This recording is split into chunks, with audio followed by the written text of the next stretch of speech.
Hi, I'm Michael Nadalin from Market Lead, and today's video is the second video of the three-part series of the interviews and chats we're having with Matt Craike.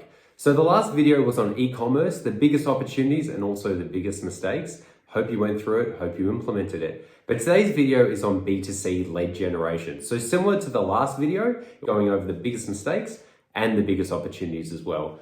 This was a great conversation. This affects a lot of my clients. I've learned a lot from it, and I hope you do too. Matt also has the free PDF guide below, which you can download now. And let's jump in. Let's keep it short and simple. Excellent. So we're back. So this is part 2 where we're talking about lead generation. But rather than just talking about lead generation and optimizing conversion rate optimization for lead generation, we're going to do 2 segments now. One for B2C, so business to consumer, and then one for B2B. So a lot of people and content out there does lump it down into just like lead generation or e-com. We want to go a bit deeper because Matt and I have Matt's worked on hundreds and hundreds and hundreds of landing pages and funnels for lead generation. And I've done, I think, over 600 to 700 on Google Ads. So for us, we've got such an in-depth experience that we just can't even lump it just to like lead generation. For us, it actually goes much deeper, but we're just going to make it split it into 2. And this one will be on the B2C lead generation. So we've got Matt here again, expert, Persuasion Experience, legend. And I wanted to ask him the biggest questions around this stuff. And we're just going to segment it down into 2 things once again. 1, the biggest mistakes, and 2, the most practical things you can implement today. Because a lot of people who are watching this, who reach out to me, the issues they're mentioning to me in their Google Ads account are super real. Like a lot of them are either being mismanaged or just not managed properly. But then the bigger issue I see is they're going to website and pages that are just horrible. And usually when I can audit it, just with my experience, I can find things. But usually I throw these accounts over to Matt and be like, what do you think the issues are here? And I get like a spreadsheet this long. And I was like, okay, mate, we need to make it more simple because they're not going to fix everything. So I just wanted to start this conversation again with Matt and just like, Matt is an expert here. He worked in the King Kong. He's running his own amazing company at the moment with amazing clients. We collab on a lot of work together. And I see firsthand that he can take clients from that I'm running from like a 2 to 3% conversion rate immediately to like 12 to 15%, which is significant. And even the other day, Matt, you were telling me about like a client that, what was it? You got their conversion rate from 0.5% to 8%, and their cost per lead went down from $350 to $30. And that's like not just like, oh, that was one day or 1 week or 1 month. This has been consistent. So like, I just wanted to really start this conversation again and just keep his value going. So firstly, actually, maybe you start with that. Tell me what you did for that client. Yeah, so we looked at all the options out there in the marketplace, and they unfortunately had to go through the iOS updates recently, which just absolutely decimated their business. And they'd also changed over to a subscription model. So it's B2C. It's a subscription plus like an e-commerce play for this business. And essentially what we've done is we've just sort of tweaked the messaging. We've kept sort of like the pricing the same, but instead we've increased the actual subscription price, which is like the opposite of what you would naturally think. It's like, okay, if we want more conversions, let's decrease the subscription price. No, we actually increased the subscription price, and then we've absorbed the pricing for like that little the physical unit for it into the pricing. So now you get this free physical piece, and you get this like, it's like tangible, right? You can hold it in your hands, like, oh my God, they're giving this away for free on an annual subscription. So now people are joyous. So they're like, hey, let's sign up for this. And it's just flipping the script on the messaging and really talking about offer optimization, which I think is probably like a perfect lead in for what you want to talk about today, which is, hey, for B2C markets, how can they really stand out, and how can they tweak their offer so they can turn it into a no-brainer offer that everyone wants to say yes to? Dude, that's amazing. I think we're talking about strategies here, but then there's underlying principles about like offer and other things there. So yeah, that just like blew my mind. I reckon we could have chat about that strategy for half an hour, but I want to get to the meat and potatoes now. So like, what are the biggest mistakes you're seeing with lead generation businesses in the B2C space, especially when you're running like expensive, high intent traffic? Like, we've worked on multiple accounts together where I'm spending lots of money and I'm driving to like an old website, and then they've ended up getting a landing page. But what are the issues you're seeing with most businesses that are lead generation B2C?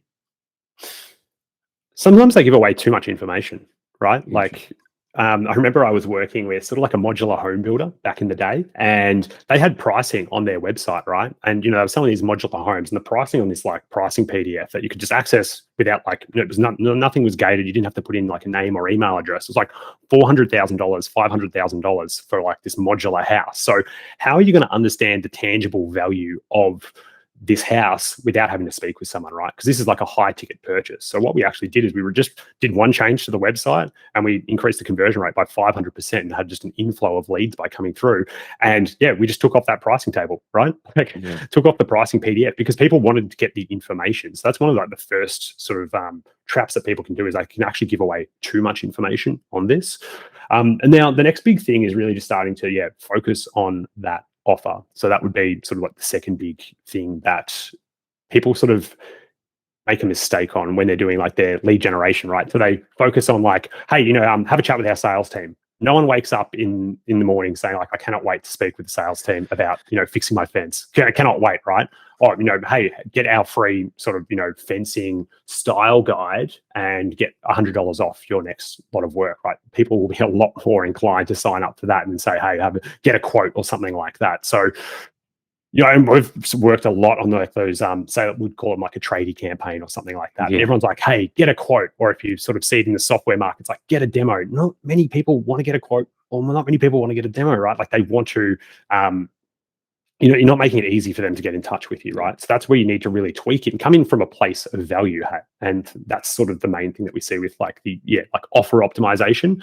People are like, increase my conversion rate. And it's like, no, your conversion rate is at 1%. This really isn't working. We're going to need to change the whole offer, right? You get to do conversion rate optimization once you've actually scaled. And I think that's like a big misconception in the actual industry at the moment, right? Like A/B testing, it's amazing because it's so easy to do. Like pretty much every tool now has like A/B testing inbuilt into it. But it's also really, really dangerous because everyone's like, no, we should test that. And they're getting, 100 hits on a website a month or something like that. And they haven't actually figured out their offer yet. And they're just trying to like optimize something that's broken, and you're never going to get ahead if you're optimizing something that's broken. Well, that's the thing. The conversion rate will reflect the offer.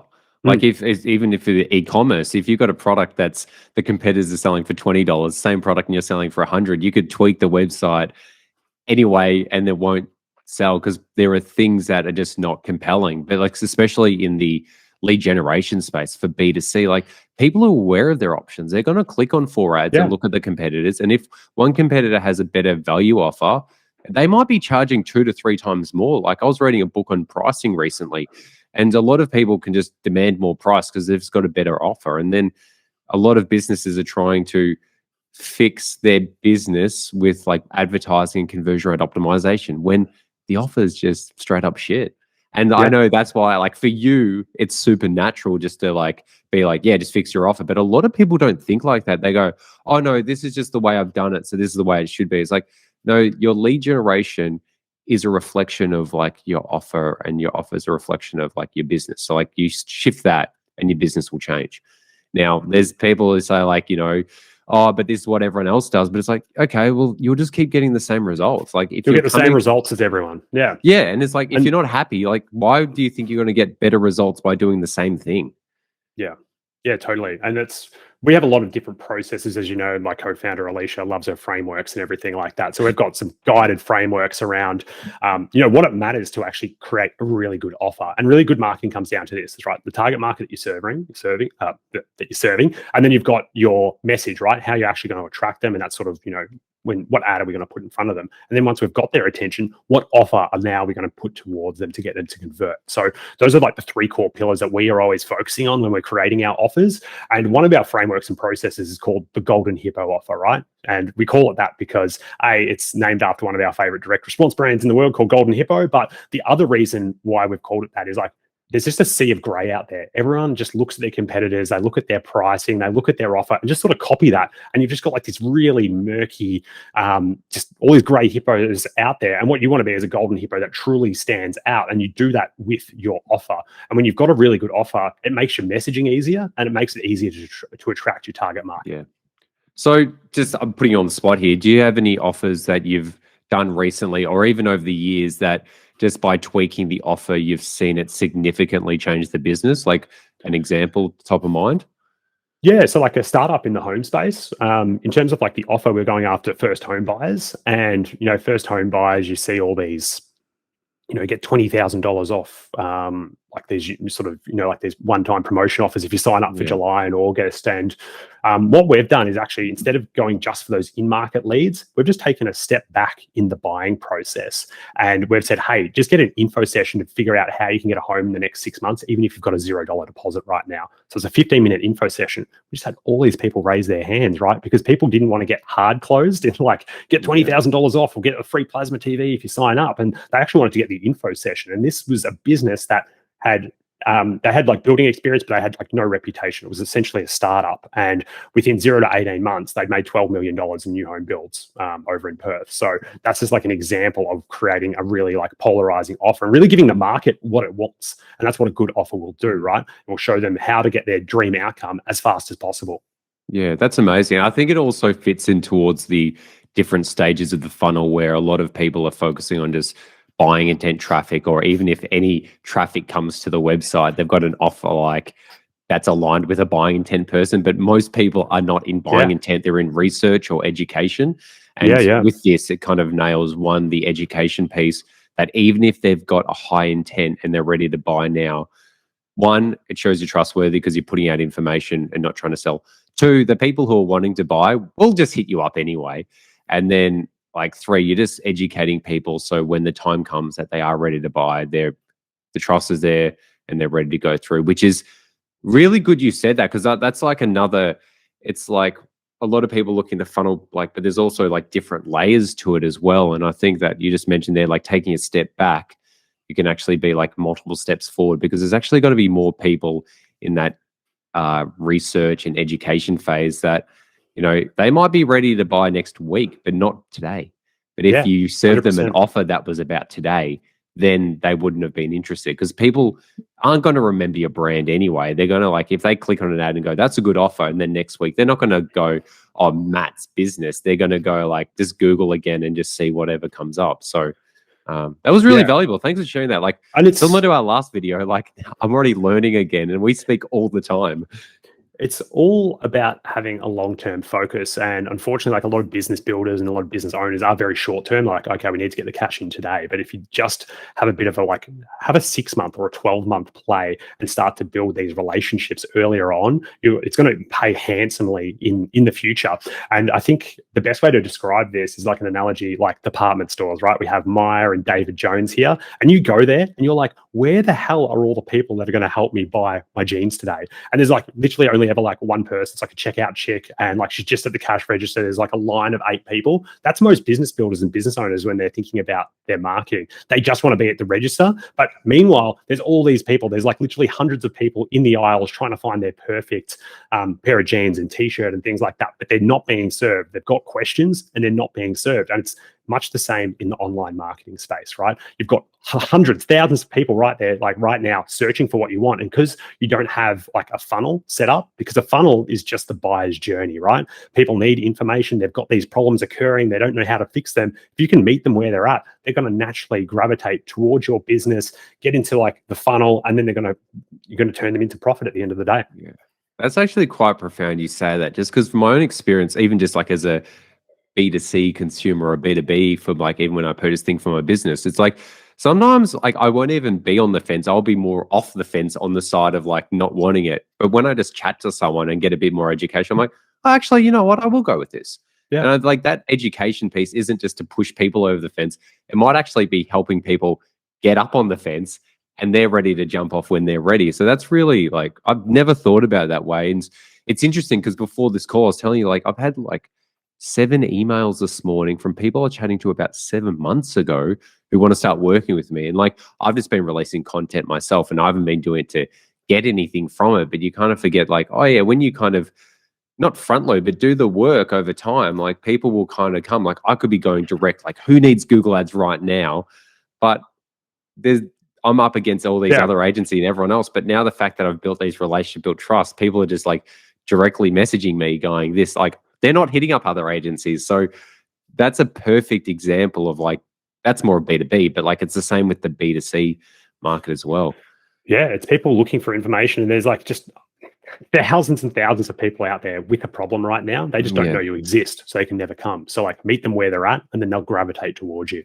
And it's actually, for business, if you want to be economical, it's cheaper that way. Like the traffic's not as expensive and the competition isn't as aggressive. And that way, you know, like you've got to have that 6 to 12 month attitude of like, I'm willing to make not a loss, but just not get that I spent this much this month and made this much, made like you kind of focus in more in quarters or 6 months. But then like it does work. Like when I think about it now, I'm thinking about clients I work with, I'm like, actually, that is the way it works better. But if you're very like desperate and just need that bottom of funnel, you're never going to win because there's no value being offered. You're just like value taking. Yeah.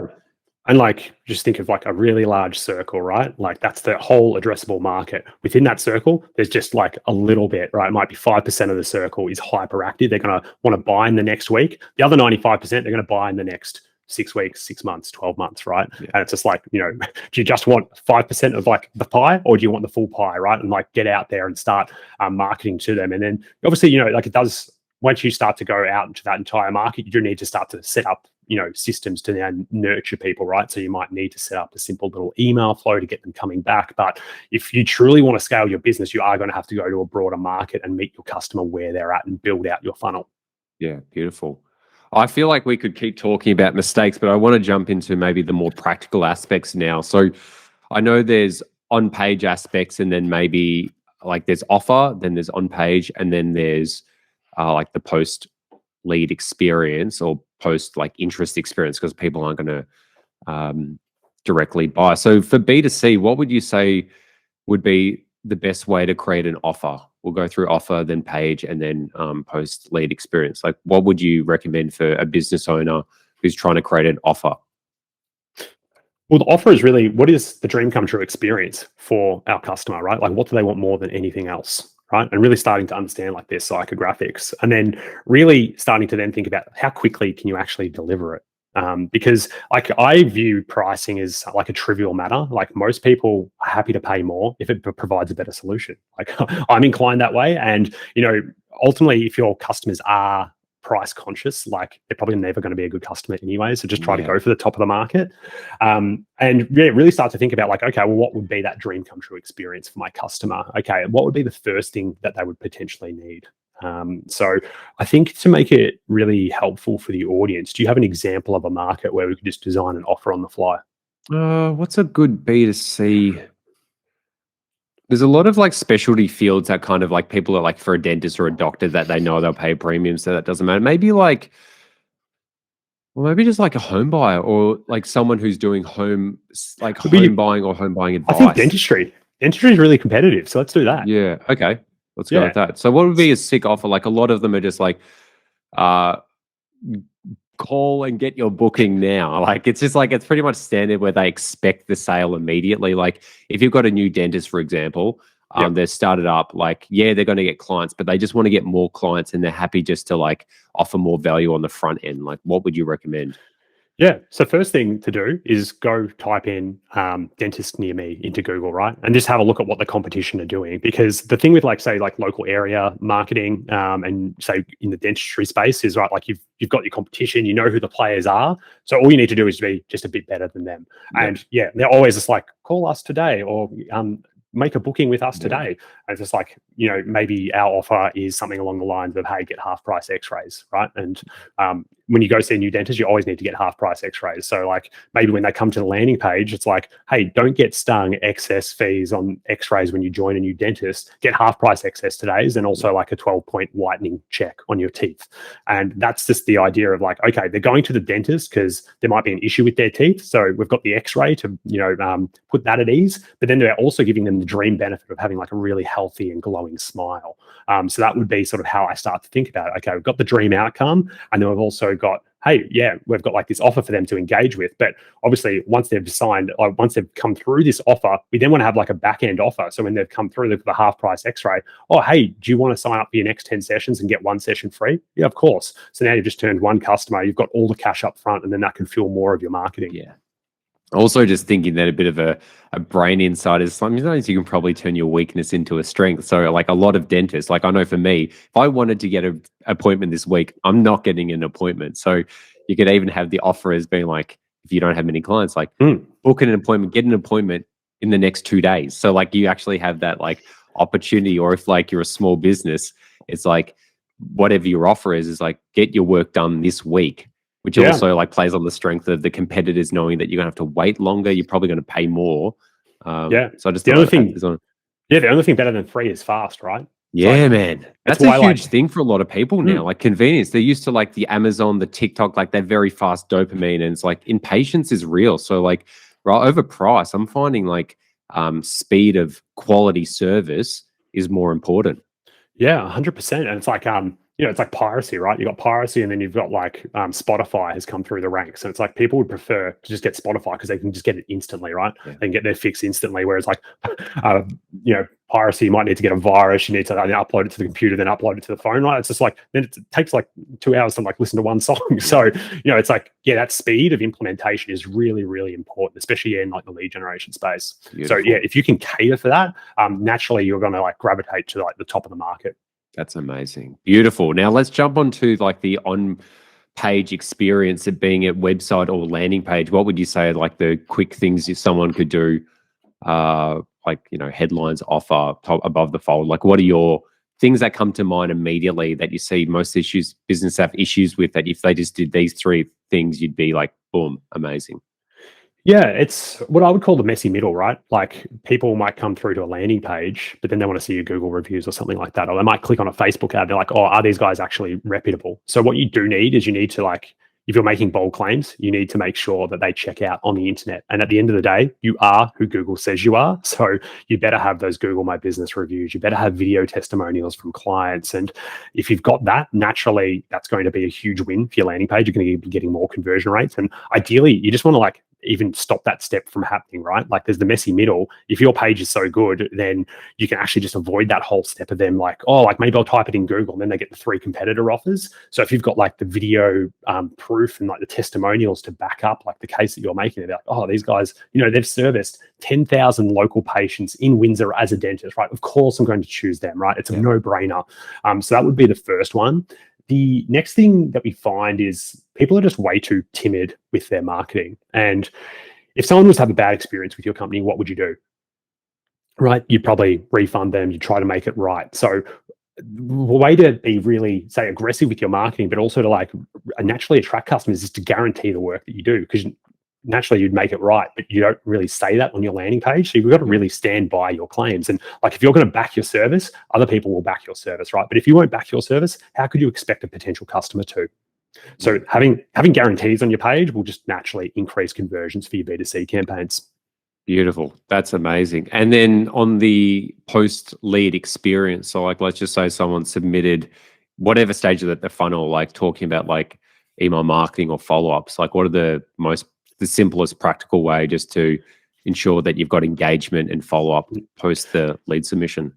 Yeah, so lead submission, first one is just have like a thank you page and never thank them, congratulate them on like taking the next step. And then just like, that's where like buyer's remorse or like, oh, have I actually effed up, right? Like we wanted to stop that step from happening. So having that, and then also sending a follow-up email as soon as they've sort of like applied for that next step. Let's say they've got like booked in there, we're talking about the dentist appointment. So they've got their half price x-ray and like the whitening check. That's all underway. Hey, here's 3 ways to make the most out of your whitening check. We can't wait to see you, right? And just make them feel warm and invited, and then that's just going to make sure that they actually show up, right? Because we've been there before where we're like, hey, yeah, like we've got all these leads for you, and they're like, oh, we haven't called the leads, or like the leads haven't rocked up, and it's a huge issue where it's like, okay, well, like, did you tell them what the next steps were? It's like, no. It's like, well, maybe we should be a bit clearer with like what's actually happening next, right? It might be obvious to you, it's not obvious to the person who's just opted into this.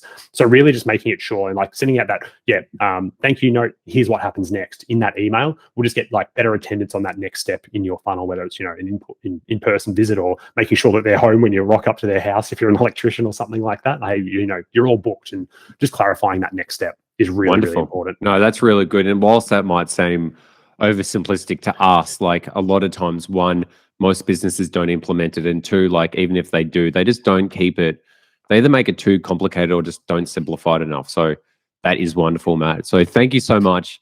These tips are amazing for the B2C aspect of lead generation, but we're going to jump in next for our next video for B2B. Now, this is kind of an area that's pretty underserved because a lot of agencies do tend to work with B2C, which we've been talking about. And because the market is so much bigger, there's more consumers and businesses looking for products, and the cost per clicks are more cheaper because it's the supply and demand. We're going to go a bit deeper there. So, Matt, thank you for all the stunning and amazing knowledge here. Go, and you've got your new PDF coming out, your new book. Please tell us the details quickly. Yes, go to mattsfreebook.com, M-A-T-T-S, freebook.com, and you're going to learn about the 7 advanced persuasion triggers that we use at Persuasion Experience. So this is pretty much what we install for every client. We're essentially giving it away for free because we're moving more into a teaching model moving forward. So if you're curious to find out more, head over to mattsfreebook.com. Excellent. And that link will be below. Matt's told me it will be released next week, and I'll be releasing this video tomorrow from the day it's been recorded today.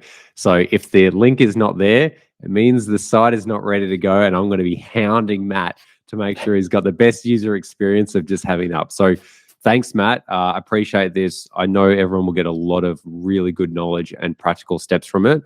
This is really good for B2C businesses. And now we're going to jump into the B2B aspect.